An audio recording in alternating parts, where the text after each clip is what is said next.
Hello, welcome back to my YouTube channel all in one. आज video में अपना debentures के बारे में पढ़ेंगे कि कंपनी को जब पैसों की नीड्स होती है तो शेयर इशू करती है।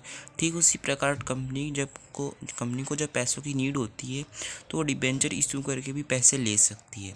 इससे पिछले वीडियो में अपन इक्विटी शेयर और प्रेफरेंस शेयर के बारे में पढ़ा था। डिबेंचर क्या होता है? डिबेंचर जब कंपनी इशू करती है और जो डिबेंचर होल्डर होता है वो कंपनी का ओनर नहीं होता है।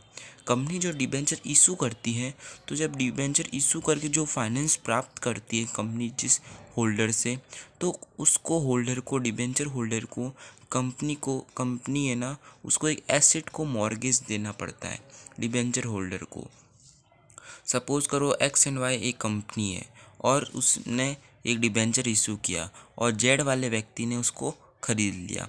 और जेड वाला जब व्यक्ति उसको डिबेंचर को खरीदेगा और वो कंपनी को जब पैसा देगा, तो कंपनी जो एक्स और वाई कंपनी है वो उसको एक एसेट मॉर्गेज पे रखेगी और साथ ही साथ उसको इंटरेस्ट भी देगी हर महीने का जो उसने पैसा दिया है। ये जो डिबेंचर होल्डर होता है वो कंपनी का ओनर नहीं होता, ना ही मैनेजमेंट में पार्टिसिपेट करता है। लेकिन जो इक्विटी शेयर होल्डर होता है वो ओनर भी होता है, मैनेजमेंट में भी पार्टिसिपेट करता है, वोटिंग राइट भी होता है। लेकिन डिबेंचर होल्डर के पास कोई भी वोटिंग राइट, कोई भी ओनर नहीं होता, कोई भी मैनेजमेंट में पार्टिसिपेट नहीं करता। और कंपनी को ये फिक्स है कि उसको इंटरेस्ट और जो डिबेंचर होल्डर से जो पैसा लिया है वो उसको रिटर्न करे, चाहे वो कंपनी को लॉस हो या प्रॉफिट हो।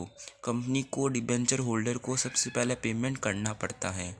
जब कंपनी का वाइंडिंग का प्रोसेस होता है तो सबसे पहले कंपनी डिबेंचर को पैसा देती है, उसके बाद पैसा बच जाता है तो प्रेफरेंस शेयर होल्डर को देती है, और उसके बाद पैसा बचता है तो इक्विटी शेयर होल्डर को देती है। मैंने आपको कहा था इक्विटी शेयर होल्डर कंपनी का ओनर होता है। तो ओनर जो होता है कंपनी का या कोई भी बिजनेस का, उसको प्रॉफिट एंड लॉस को दोनों को बियर करना पड़ता है। क्यों? क्योंकि ओनर है वो, इसलिए वो प्रॉफिट भी बियर करता है और लॉस भी बियर करता है। लेकिन डिबेंचर होल्डर ओनर नहीं है बिजनेस का, इसलिए उसको जो भी है इंटरेस्ट वो मिलता है।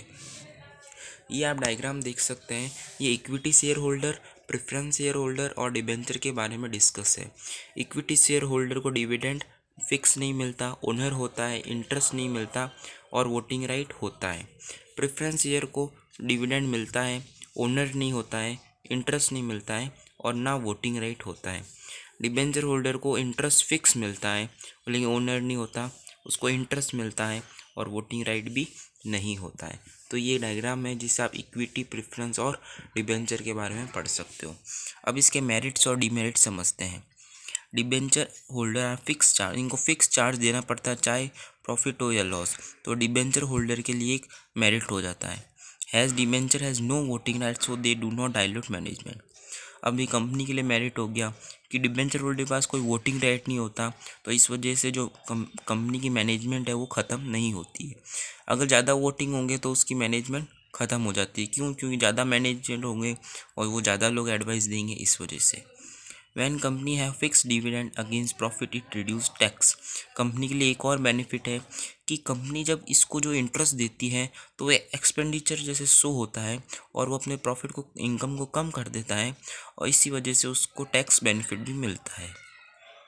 अब इसके क्या डीमेरिट्स है वो देखते हैं। कंपनी के लिए हर समय ये बर्डन रहता है डिबेंचर होल्डर को कि फिक्स अमाउंट में उनको डिविडेंड देना। Debenture holder not have voting right and owner of a company.